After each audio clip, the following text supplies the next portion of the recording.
Welcome back to PCM Talk, Part 2, Episode 2 of Deprogramming Our Minds.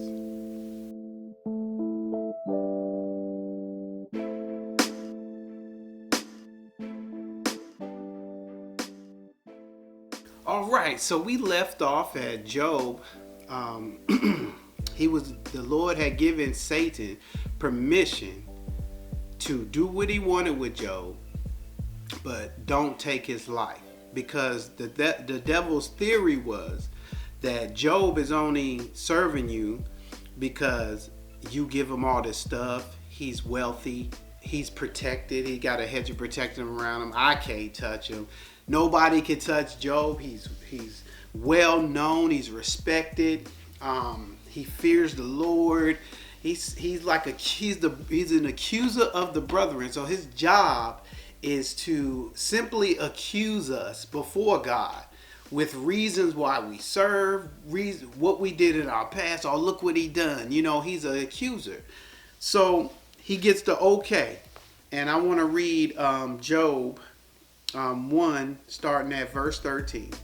It says, "One day when Job's sons and daughters were feasting at the oldest brother's house, a messenger arrived at Job's home with this news: Your oxen were plowing with the donkeys feeding beside them when the Sabeans raiders came and raided us.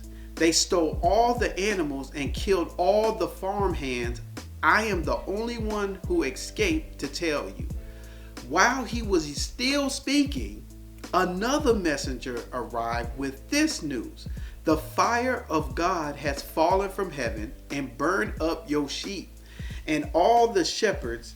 I am the only one who escaped to tell you."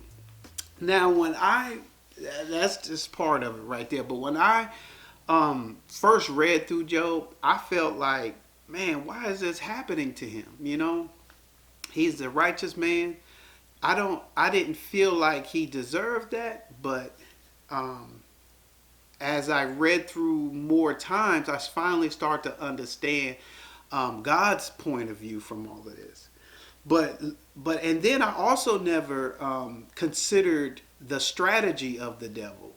I never considered his tactics and how he tried to get Job to curse God, how he tried to get Job to not follow God. First thing the devil does is he gets people that normally wouldn't attack him to attack him. He convinces them that this is a good idea to go and attack Job, who has done nothing wrong, who is serving God, right? How many times have we felt like we was doing what God told us to do, and then somebody on left field comes out of nowhere, no warning or nothing, and just starts attacking us, attacking your character, attacking your integrity?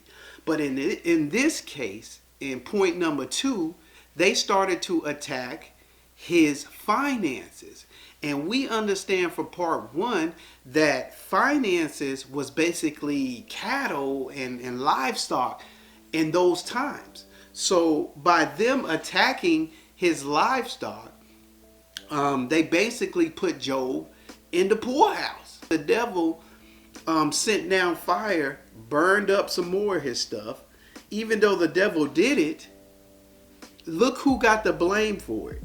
It says the fire of God has fallen from heaven. They done blame God for the fire that came down, which was the devil, right? That's what we know. So not only did he steal his finances, he burned some stuff up. Sometimes we end up burning through our finances. All of a sudden, all these things start going wrong. Washers start going bad. Car breaks down. Refrigerator, and our money is just burning holes in our pocket. Just burning away. Somebody needs this. Somebody needs that. So the third thing he did, in the midst of raiding, they killed all this help that I want to point out too, because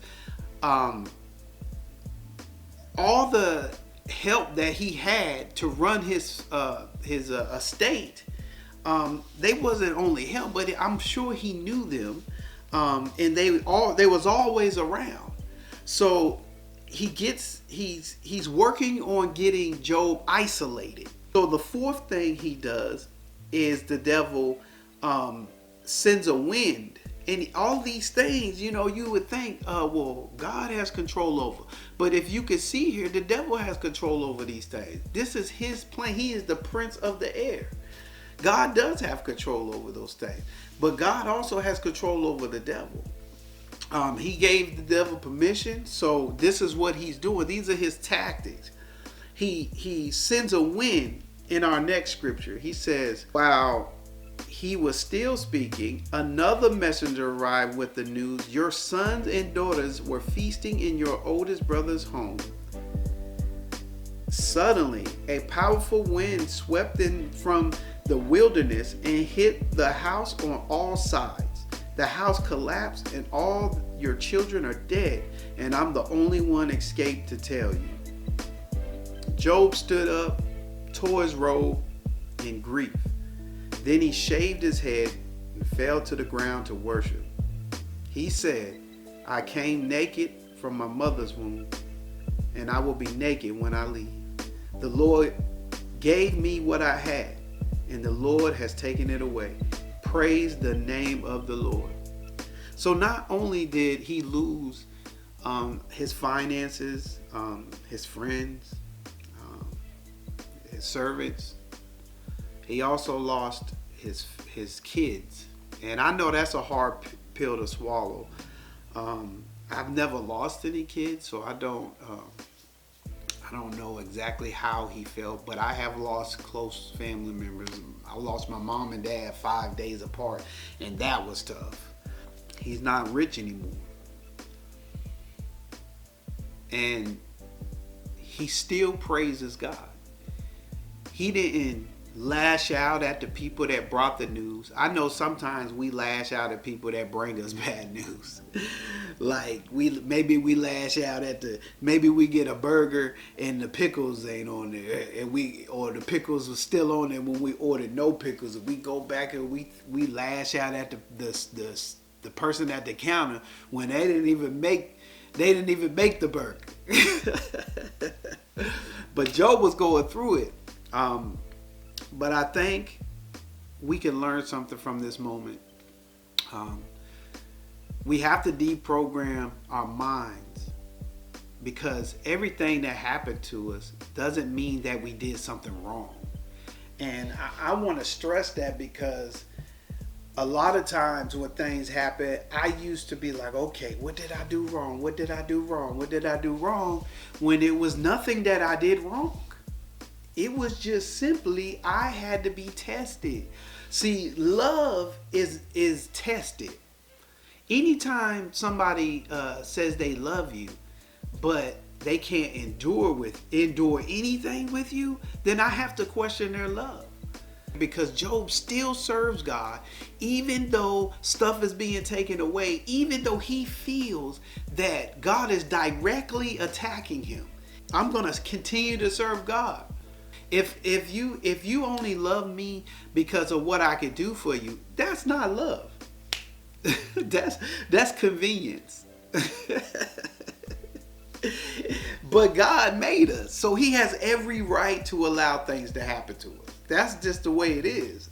Another tactic of the devil is that he overwhelmed Job. You ever felt like you was overwhelmed? Like, it's too much. I can't take it. And you start panicking. I've been there too.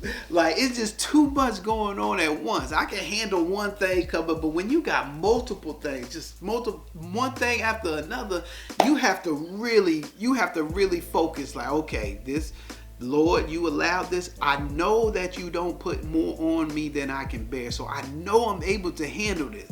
Give me strength. I have to deprogram my mind that I can't handle something. God has given me power to handle it. He has given me the endurance to handle it. He's working on things in me. I have to be able to say, Lord, you allowed it. Please give me strength to endure it. You cannot allow the devil to intimidate you. The scripture says he has put him under our feet. He's even below us. we have the power now to resist him. We have to stand victorious. We are not these whimpering people, but Christians have endured things over the centuries that normal people would not be able to endure. In the Bible days, they would take Christians and throw them in lions' dens. That's how much power God has given us, and confidence and boldness that even if my business is not doing good, even if my kids are acting crazy, if all my friends turn on me, if I lose every dime I got God. I have the power to endure it. I had to lock a house up, move out of it, move back in with my parents, put my stuff in a shed with kids. But I never charged God foolishly because I knew he would get me out of this. He already showed me that I'm going to get you out of this. And don't you think that I would ever leave you. God is always there, even though it doesn't feel like it. Job, he didn't feel like God was there, but yet he still acted like he was there. He got down and worshiped God. I have to deprogram my mind. I have to deprogram the way I think. I am more than a conqueror. We are more powerful than what we think. So Job is suffering bad right now. His finances have been attacked. His health, his family destroyed.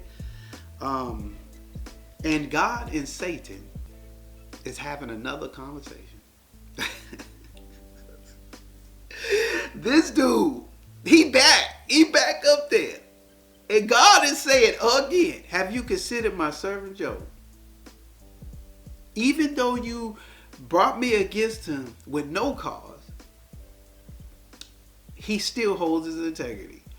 And part 3, we're going to be back and we're going to talk about what the devil does next to Job. So if you want to follow along in this journey, in this story, just look out, turn on the notifications, and we will see you next time.